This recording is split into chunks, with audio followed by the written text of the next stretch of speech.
Nós estamos aí nessa jornada do livro das leis de liderança do John Maxwell. E hoje a minha missão é compartilhar com vocês sobre foco. Bota as duas mãos no olho aí e faz o foco aí. O que você está vendo diante de você aí, diante da sua vida, como foco, como objetivo, como visão, como estratégia de vida, né? Passa para o próximo aí, Patrick. O líder que conhece suas prioridades, mas não tem concentração, sabe o que precisa fazer, mas nunca consegue fazê-lo. Se tiver concentração, mas sem prioridades, possui excelência sem progresso. Quando, porém, junta os dois elementos, reúne o potencial para alcançar grandes coisas. Nós vivemos um tempo de distração, né? Nós vivemos uma sociedade distraída. Esses dias eu vi um vídeo mostrando um tanto de gente andando na rua, olhando para o celular, e várias cenas de gente batendo a cabeça no poste, né? Sendo atropelado na rua porque está olhando no celular. E isso nos chama a atenção e fala da característica principal da nossa sociedade. É uma sociedade distraída, sem foco, sem objetivo. E isso trazendo para a nossa realidade pessoal, não só a distração de muitas coisas, mas o fato é que isso traz algo muito ruim, que é a perca de propósito, a perca de identidade, né? Então você abre aí as redes sociais, o cara está vendendo curso para ensinar você a aprender a fazer risoto, o cara está vendendo curso para ensinar você a tocar violão, o cara está vendendo curso para ensinar você a ganhar dinheiro na bolsa de valores, o cara está fazendo curso até para o cara aprender a pregar na igreja. E não há nada de mal na venda dos cursos por si só. O problema é que quando a gente vê tanta coisa e ao mesmo tempo barato, né? Esses dias eu estava conversando com uma pessoa e ela compartilhou o coração comigo, falou assim: eu já comprei 5 cursos, abri a plataforma dos 5, não consegui fazer nem 30 minutos de cada curso que eu comprei. Vou acabar jogando tudo fora porque vai perder o prazo e eu não vou conseguir avançar. Isso fala de fato de 12 chapéus na nossa frente quando nós temos só uma cabeça. Aonde colocar tanto chapéu com apenas uma cabeça? Se por um lado a tecnologia, a era digital nos deu acesso à informação de todo tipo, e isso é muito bom, eu trabalho com isso.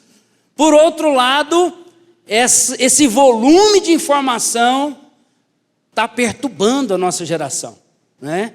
Augusto Cury fala que um menino de 7 anos de idade hoje, ele tem volume de informação do imperador romano na era medieval. Imagine então que volume de informação que nós estamos absorvendo, e isso com certeza vai trazer um problema que é o contraponto do nosso tema aqui hoje, que é o foco. Olha para quem está do seu lado e fala assim: tenha foco. Mas, passa para o próximo aí, Marcos 3:13. Vamos ver como que Jesus, nos seus dias, lidou com o seu ministério e com a sua vida. E subiu ao monte e chamou para si os que ele quis, e vieram a ele, e nomeou 12 para que estivessem com ele, e os mandasse a pregar. Aqui é um texto muito chave, muito específico, falando do propósito dos discípulos, que era para que eles estivessem com Jesus. Principal aqui, o principal objetivo era caminhar com Jesus e para que Jesus enviasse eles a pregar. Então, aqui está o propósito, a visão, a missão, o foco, tudo isso no mesmo texto. Poderia ler aqui, continuar lendo recitando aquilo que Jesus falou, mas aqui Jesus coloca o objetivo do seu ministério. Às vezes a gente fala muito, né, das características do ministério de Jesus, como aquele que trouxe a mensagem de salvação, como aquele que curou, como aquele que libertou, como aquele que fez tanta coisa e sacudiu o seu mundo dos seus dias. Mas o fato é que Jesus não perdeu o foco. A Bíblia diz que em determinados momentos havia uma multidão de mais de 15 mil pessoas seguindo Jesus. Mas ele tinha um foco, um objetivo: treinar aquela equipe que estava com ele, que caminhava com ele. Jesus basicamente traçou 5 níveis de relacionamento. Jesus tinha relacionamento com a multidão. A Bíblia diz que para a multidão ele pregava através de parábolas. Ele não confiava o seu coração às multidões, porque foi essa mesma multidão que seguiu Jesus por causa de pão, que no dia do seu julgamento de frente a Pôncio Pilatos, gritou: crucifica, porque Jesus sabia o que estava no coração da multidão. Jesus também traçou relacionamento com os fariseus, e com os fariseus ele não deu colher de chá. Com os fariseus ele tratou como manda o figurino, chamava eles de sepulcros caiados, por fora bela viola, por dentro pão bolorento. Sepulcro caiado fala daquela coisa que tem uma aparência bonita, mas por dentro está cheio de bicho. Esse era o nível de tratamento que Jesus dava para com os fariseus. Jesus também traçou relacionamento com os 12, que são a sua equipe, aqueles que, segundo Marcos 3,13, fala que ele os chamou a fim de estarem com ele, caminhar junto, comer junto, dormir junto, chorar junto, aprender junto. E com esses, Jesus, a Bíblia diz que ele sentava, e a mesma parábola que ele pregava para as multidões, em cima do monte, em cima do barco, com esses ele sentava e explicava a parábola. Ele abria o coração e entrava no detalhe com os discípulos. Isso fala de um nível de discipulado. E além dos 12, a Bíblia também fala de 3 discípulos que se destacaram da equipe, não porque Jesus selecionava aqueles que ele queria amar mais, mas porque eles saíram e deram um passo a mais de relacionamento. E aí a Bíblia fala de Pedro, Tiago e João, que iam orar com Jesus no monte. E esses 3 viram a glória de Deus no rosto de Jesus, quando eles estavam orando no monte, ao ponto de eles terem ali uma experiência sobrenatural, onde eles viram Moisés, viram Elias, e Pedro fica chocado com aquela experiência e fala: vamos montar uma tenda e ficar aqui, porque aqui está muito bom, a glória de Deus veio, a unção veio. E aí Jesus confronta eles, desce, e eles vão experimentar de um nível de fé, de expulsar demônios, de enfrentar a realidade da vida. Então, para esses 3, parece que existia um nível mais íntimo, existia um foco maior no seu relacionamento. Mas, além desses 3, tinha um que se destacava. Qual que era? João. João, que os 4 evangelhos, nenhum dos evangelhos, os discípulos falam se destacam em ser alguém mais amado ou mais querido. Mas o próprio João, no Evangelho de João, ele fala assim: o discípulo amado. Não é porque Jesus falava que ele era mais amado, é porque ele tinha revelação de que ele era amado. Ele tinha revelação de que ele era o queridinho do Pai. E isso fazia com que ele reclinasse a sua cabeça no peito de Jesus. E foi para esse discípulo amado, no dia de crise, no dia de treva, no dia de luto, de dor, quando eles estavam na Santa Ceia, na última ceia, eles estavam ali discutindo quem que ia trair Jesus, porque Jesus estava falando sobre traição, e aí os discípulos, o texto diz que eles perguntaram para João, olha, pergunta para ele quem que é o traidor. Por que os discípulos perguntam e questionam João, para que João perguntasse para Jesus quem que era o traidor? Por quê? Porque eles sabiam que João era íntimo, eles sabiam, é como se eles estivessem dizendo, olha, pergunta lá para João, porque João conhece o coração dele, pergunta lá para João, fala para João fazer a pergunta, porque certamente para João ele vai contar tudo.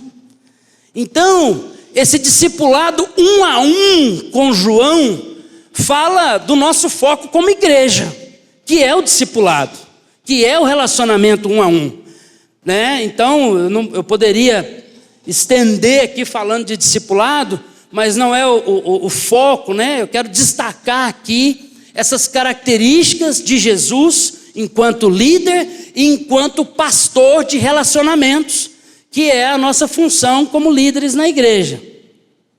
Mas na prática, como aplicar isso? Vamos lá, passa para o próximo aí. Número 1, concentre 70% em seus pontos fortes. Líderes eficientes que atingem seu potencial dedicam mais tempo concentrando-se no que fazem bem do que naquilo que fazem mal. Isso aqui é uma chave para a vida, né? Isso aqui é uma chave para a vida, porque certamente nenhum de nós aqui é bom em tudo. Nós não somos bons em tudo. Nós não vamos, em algum momento você vai encontrar situações que você vai falar, não, nessa área aqui eu não vou dar conta, né?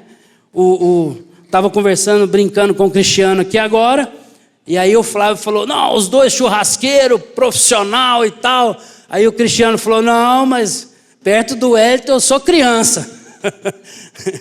Mas isso fala também de habilidades que fluem, que é nato, né? Sempre que eu falo sobre habilidades, eu gosto de destacar dois caras, né? O Ayrton Senna e o Garrincha. O Garrincha e o Ayrton Senna também, acho que é para a geração acima de 40 aí, né? A geração abaixo de 40 tem pouca história da musiquinha pam pam pam, pam pam pam. Mas qual que é a característica que eu queria destacar? Os repórteres, quando falam de Garrincha, eles falam que Garrincha era alguém descomprometido com o esporte. Ele não tinha essa coisa da concentração, do treinamento, de ser rigoroso com a alimentação. Ele era o cara que de sábado para domingo dormia na bagunça, no baile, e chegava domingo, ele ia para o estádio e jogava muito. Ele arrebentava, porque era algo que estava nele. Era vocação, era algo nato, que fluía. Não precisava de muito esforço, mas ele simplesmente fluía, porque ele descobriu a sua identidade, a sua vocação. Mas o Ayrton Senna foi campeão mundial de Fórmula 1, ele contava nas suas entrevistas que ele tinha que treinar muito. Ele era conhecido como piloto de alta velocidade em dias de chuva. Então, a gente estava lá no domingo, né, esperando o frango terminar de cozinhar com o macarrão, e na sala assistindo a corrida do Ayrton Senna, e de repente o Galvão Bueno falava assim, começou a chover, aí os brasileiros ficavam tudo, glória a Deus, aleluia, hoje está conosco, ninguém vai tirar de nós e tal. Por quê? Porque Ayrton Senna era aquele que chegava nas curvas, ele não freava nas curvas, ele era bom em dia de chuva. Mas aí o repórter perguntava para ele, mas qual que é o segredo dos segredos? Ele falava, o segredo do segredo é muito treino, muito treino, muito treino e muito treino. Quando eu chego para correr, eu preciso fazer um reconhecimento da pista, e eu corro, eu dou no mínimo 10 voltas na pista no dia da corrida, 4, 5 horas antes do horário oficial da corrida. Então, nós temos dois tipos de líder que executou o seu propósito, o seu destino de formas diferentes. Mas Ayrton Senna me chama mais atenção com essa dedicação, essa coisa metódica, né, do treinamento, de se esforçar, de se esmerar, de planejar, né? Já que eu preciso treinar, então eu vou treinar, para que eu não passe vergonha, né? Resumindo. Próximo aí, Mateus 25:15. Vamos ver o que a Bíblia fala sobre isso. E a um deu 5 talentos, e a outro 2, e a outro 1, e a cada um segundo a sua capacidade. E ausentou-se logo para longe. Esse texto fala da parábola dos talentos. Eu não quero aqui me estender muito na parábola, todos vocês conhecem, mas no final, quando o Senhor vem cobrar o resultado dos talentos que a cada um foi entregue, o texto diz que aquele que foi um bom mordomo, que administrou bem, Deus tirou dos outros que não foram bons mordomos e deu àquele que foi bom mordomo. Isso é um exemplo claro de focar naquilo que está dando resultado. Isso é um exemplo claro, né, como diz o livro aí, né, do esforço dos 70%. Há pouco tempo atrás, o Cristiano trouxe uma palavra aqui, falando da lei de Pareto de 80-20. E ele trouxe uma mensagem de exortação, em função dos 20% que carregam a igreja nas costas, e os 80% que vêm só no domingo à noite para ouvir uma mensagem. Mas o fato é que, nesse 80-20%, os 20% que está dando resultado, o nosso foco como líderes, né, o foco do pastor Willy, é reforçar esses 20% que está ombreando, para que através desses 20% nós possamos alcançar os 80%. Isso fala de canalizar esforço no que está dando resultado. Você não vai ficar igual um cachorro lambendo ferida, de olho na ferida, no machucado, naquilo que não deu certo, naquela pessoa que não corresponde, naquela pessoa que nunca te ouve, que você deu conselho e não te ouviu, e que você chamou e não correspondeu, e que só falta, não participa do discipulado. Nós precisamos canalizar esforço, energia, propósito, destino, em cima daquele que está dando resultado. Mas aí talvez você possa dizer assim, mas isso não é preterir pessoas, e Deus não faz acepção de pessoas? De fato, Deus não faz acepção de pessoas. Porém, aquele que está correspondendo e você está canalizando energia nele, ele vai ser instrumento de Deus para aumentar a força e capacidade ministerial, para que você consiga inclusive cuidar daquele que não está correspondendo. Se você tem 1 hora na semana para fazer discipulado, e você gasta essa 1 hora com aquelas pessoas que não estão correspondendo, como que você vai fazer para de fato capacitar e treinar aqueles que estão correspondendo? E aí, seguindo, né, a nossa estratégia de liderança, né, e a escadinha vai seguindo, e um discípulo cuida de mais um, que cuida de mais um, que cuida de mais um, e o líder de célula cuida ali daquele casal que está disposto a ser um auxiliador, a ser um novo líder. Ele vai ajudar o líder de célula a cuidar da célula como um todo. O objetivo não é você focar naquela pessoa e virar as costas e esquecer do rebanho. Não, é para que através desse mais um, ou desse mais 2, ou desse mais 3, você consiga atingir o rebanho como um todo. Amém? Quantos estão entendendo? Próximo aí. Segundo, concentre 25% em coisas novas. Crescimento equivale a mudança. Se você deseja melhorar, deve estar em constante mudança e desenvolvimento. Isso significa adentrar novas áreas. Põe para mim aí o texto de Marcos 2. E ninguém põe vinho novo em odres velhos. Do contrário, o vinho novo rompe os odres e entorna-se o vinho. Os odres estragam-se, o vinho novo deve ser posto em odres novos. Jesus veio dentro de um contexto que a estrutura estava pronta. A estrutura religiosa judaica estava montada. A lei, as alianças, os sacerdotes, o templo, o sacrifício, os cultos, as regras já estavam estabelecidas e prontas. O pastor pregou hoje sobre João Batista. João Batista foi o precursor de Jesus. E ele é levantado dentro desse contexto também. Dentro desse contexto em que a máquina religiosa já estava pronta. O padrão seria João Batista não pregar no deserto e vestir pele de carneiro, pele de animais, de camelo. Mas o padrão era ele colocar um turbante, um quipá, e entrar para dentro do templo e exercer o seu ministério dentro da estrutura que já havia. Mas conduzido por um mover profético de Deus, ele começa então a quebrar os paradigmas. O texto fala, nos dias do imperador tal, do prefeito tal, do governador tal, veio a palavra do Senhor a João no deserto. O que o texto está dizendo? Que nos dias em que a estrutura de liderança estava montada, preparada para caminhar em religiosidade eternamente, a palavra de Deus veio a alguém diferente.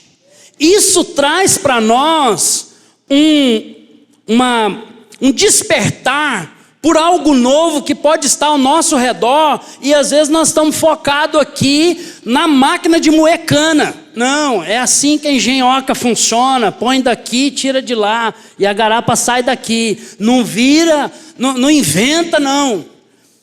Ao mesmo tempo que nós temos que ter esse foco, essa energia naquilo que nós sabemos fazer, na nossa habilidade, nós temos que dedicar também um tempo, uma janela da nossa vida para estar abertos para o novo de Deus, por esse vinho novo, para uma estratégia nova, para uma voz de Deus, para aquilo que Deus está fazendo nesses dias, para estar compartilhando isso com o seu líder, com o seu discipulador. Olha, eu estou pensando, eu dei aqui a oportunidade para o irmãozinho trazer a palavra na célula, mas assim, ele foi tão usado por Deus, uma pessoa tão simples, e eu creio que a palavra de Deus está com ele. Eu acho que eu preciso me dedicar um tempo a mais com essa pessoa também. Então a gente precisa estar o tempo todo preparado para essas transformações e para a surpresa de Deus, para o novo de Deus. O grande pecado do povo judeu dos dias de Jesus foi que eles esperavam um Jesus montado num cavalo branco, com uma espada na mão, para enfrentar o Império Romano. No entanto, ele veio humilde, de chinelinha de couro, sentado em cima de um jumentinho.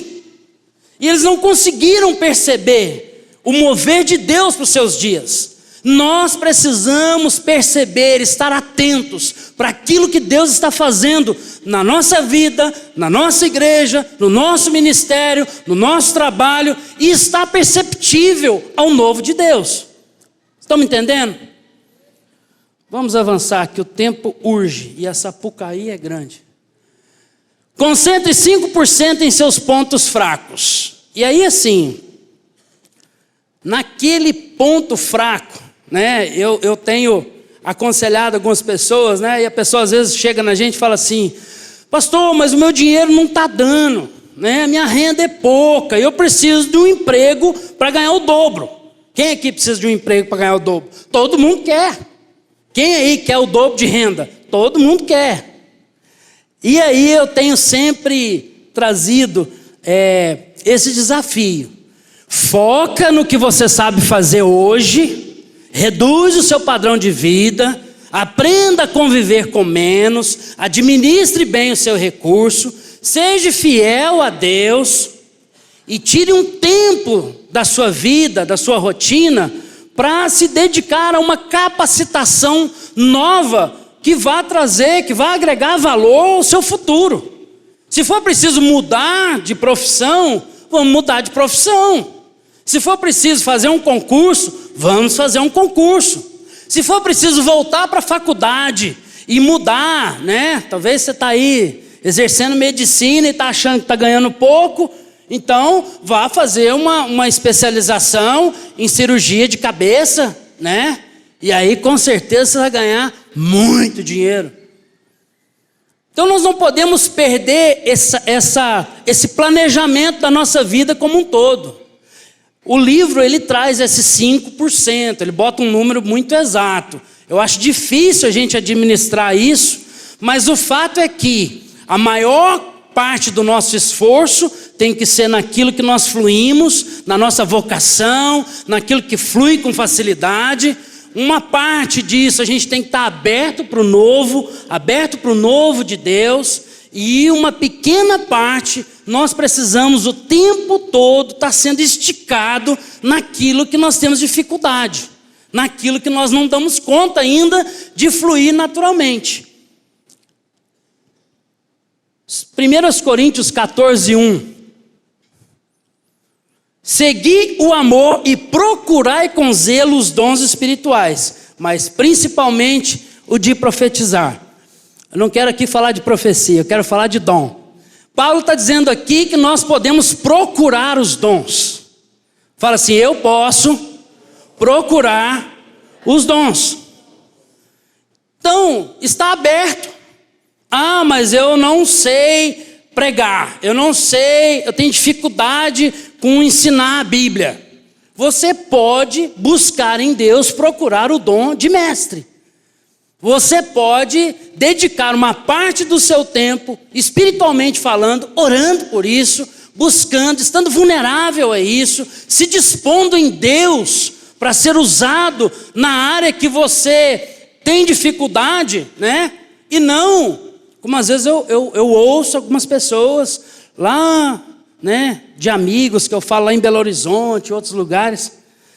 Eu ouço as pessoas dizer, não, mas isso aí não é comigo não, eu não tenho dom para isso, e não dá, eu não dou conta, microfone não é comigo, e chama outro, passa para o fulano de tal ali, ele flui tão bem nisso.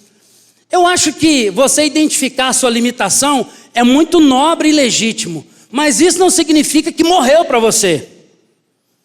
Isso não significa que morreu para você. Você pode procurar e buscar isso em Deus. E terminando aí, eu quero deixar aqui algumas perguntas, né, para te deixar aí mexido. Como você avalia seus pontos fortes? Você já sabe qual é o seu principal dom? Como você se avalia na questão do foco? Você tem se especializado em coisas pouco importantes? Tem dedicado tanto tempo escorando seus pontos fracos que não conseguiu construir seus pontos fortes? Pessoas com o mínimo de potencial conseguem monopolizar seu tempo. E esse último aí é terrível, né? Porque de fato, não só pessoas, mas a vida tende a nos distrair e a tirar o foco. O tempo todo nós somos distraídos para perder tempo e perder o foco. Mas é isso que eu queria compartilhar com vocês.